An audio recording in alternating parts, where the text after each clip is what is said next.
ہم لوگ یہ سمجھتے ہیں کہ دین کا مطلب ہے نماز، روزہ، حج اور زکوٰۃ، یہ 5 چیزیں ہمارے دین میں ہیں۔ ہم یہ سمجھتے ہیں، ایسا نہیں ہے۔ جتنا ضروری نمازیں پڑھنا ہے اتنا ہی ضروری ظلم کے خلاف بھاگنا، جتنا ضروری زکوٰۃ دینا ہے اتنا ہی ضروری بھرشٹاچار کے خلاف آواز اٹھانا۔ تو ہمارے بزرگوں نے قرآن کا صرف ایک پہلو نہیں سمجھا، ہمارے بزرگوں نے قرآن پاک کی صرف 4-5 آیتیں نہیں سمجھی، پورے قرآن کو سمجھا۔ اس لیے اگر نمازوں کا وقت آیا تو سجدے بھی ایسے کر دیے کہ ان کے سجدوں کے نشان زمین پر باقی ہیں۔ حضرت بابا فرید کا چلہ، حضرت غریب نواز کا چلہ، حضرت نظام الدین اولیاء کا چلہ، حضرت مخدوم صابر کلیری کا چلہ، یہ کیا ہے؟ یہ وہ جگہ ہے جہاں پر صابر پاک نے سجدہ کر دیا تھا۔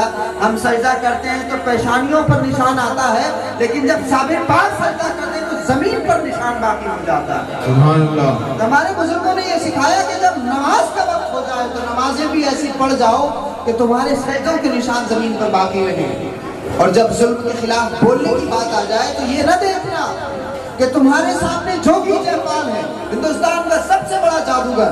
اگر ظلم کے خلاف بات آ جائے، اگر کرپشن کے خلاف اور ناانصافی کے خلاف بولنا پڑ جائے تو وہ کام جو جوگی جیپال کا جادو پتھر کے ذریعے کر رہا تھا وہ غریب نواز کی کھڑاؤں کر دیتی ہے۔ سبحان اللہ، سبحان اللہ۔ اور یہیں پہ ایک بات، غریب نواز کے پتھر اس نے برسائے، غریب نواز کی جان لینے کی کوشش کی، غریب نواز نے پلٹ کر اس کی جان لینے کی کوشش نہیں کی۔ غریب نواز نے صرف چھوٹا سا سبق سکھانے کے لیے کھڑاؤں کو حکم دیا، جو کھڑاؤں اڑی اور پیٹی بھی زمین پر لائی۔ کیا غریب نواز انتقام نہیں لے سکتے تھے؟ قرآن میں یہ کہا گیا کہ اگر کوئی تمہیں تھپڑ مارتا ہے تو بدلہ لو اس سے، قصاص۔ کیا غریب نواز یہ نہیں جانتے تھے؟ غریب نواز جانتے تھے کہ وہ میری جان لینے کی کوشش کر رہا ہے اس لیے کہ وہ مجھے جانتا نہیں ہے۔ اور جب کھڑاؤں اس کے سر پر پڑی اور جب جوگی جیپال نے جان لیا کہ یہ کوئی عام آدمی نہیں ہے، اللہ کا کوئی مقرب بندہ ہے، تو وہ حضرت غریب نواز کے قدموں پہ گر کر کے حضرت کے قدموں پہ قربان ہو گیا۔ سبحان اللہ۔ بزرگوں نے زمینیں جیتنا نہیں سکھایا، معین الدین نے ہمیں لوگ جیتنا سکھائے ہیں۔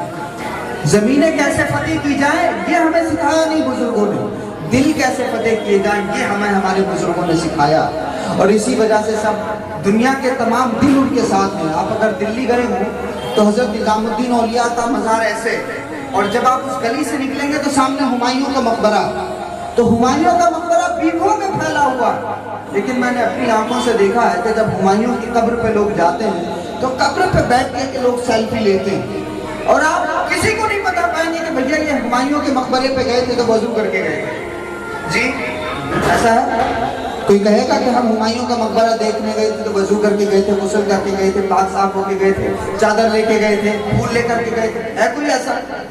جی ہمایوں کا مقبرہ بیگھوں میں پھیلا ہوا، لاکھوں کی آمدنی، کروڑوں کا ٹرن اوور ہے مہینے میں اس ہمایوں کے مقبرے کا۔